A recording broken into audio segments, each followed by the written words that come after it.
Happy New Year. Many of you watching this right now are celebrating because you get to say goodbye to 2020. You've already begun to set new goals. Some of you are excited because you are thinking about the fact of possibly being able to go back to what we call normal. Now, I've heard it said that 2020 should be a year that should never be mentioned again. And before you clap your hands and say amen, I'd just like to remind you, do not forget, my friend. Now, many of us as human beings, we take tough times and we consider them bad, especially when you're frustrated, mad, even sad. Don't get me wrong, 2020 was a year like I had never seen before, but it also gave me an opportunity to see God like I had never seen before. It seemed like every day for 12 months, we were waking up to bad news. First, it started off with Kobe dying, then a bunch of people stuck on the cruise. And February was very scary. Now, I'm 35 and I've never been through a pandemic. But when they announced the lockdown, I pulled my family around and said, this is not a gimmick. For days, the streets were empty. People were afraid to go outside. The news would encourage us to keep living, but it felt like nobody was alive. The grocery stores were empty and everybody was losing their mind. Everything we were used to having became very hard to find. I'll never forget about the first case of somebody dying from COVID-19. And at that moment, I realized it didn't matter my age, my race, or my gender. I knew that we would all be affected by this thing. Day after day, it was case after case. We would pray and we would pray, but it was still case after case. And in the midst of all that, we were still stuck on race.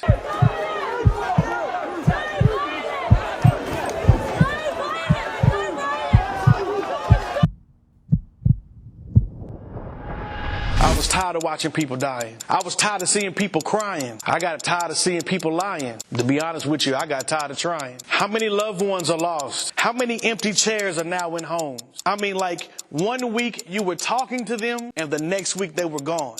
So I understand why you would want to get rid of 2020 quick, but let me just remind you again, please don't forget. See, 2020 should have given you vision, and out of everything that happened last year, you're still living. Seems like God's got his hands on you. Look at everything you've been through. Layoffs, furloughs, businesses shutting down, and at the end of every day, you still had a place to lay your head down. Now, that might not seem like much compared to all of your frustration, but if you take everything that happened in 2020 and gave it to God, I bet he'll make a firm foundation. You may feel battered, you may feel beaten. You might even be bruised, but you are still breathing. So in 2021, you should keep believing. Every day last year, it was God who brought you through that season. And I believe that this year, he's going to show you the reason. The last 12 months should have opened your eyes to the real reason of living. And all of that selfish pride that you had inside should have shifted to a lifestyle of giving. Now, I can't change the past, but I can affect what's coming. And if 2021 is a new lane, then please believe I'm running. I am anointed. I am chosen. I am a child of God. I am called. I am set apart, and I'll live for him until I die. If anything I've learned last year is that we don't have time to waste, so I'll do everything I can to tell everybody about God's amazing grace. So it's not about me, Lord. It's all about the kingdom. And if you tell me where you need them, then I promise I'll bring them.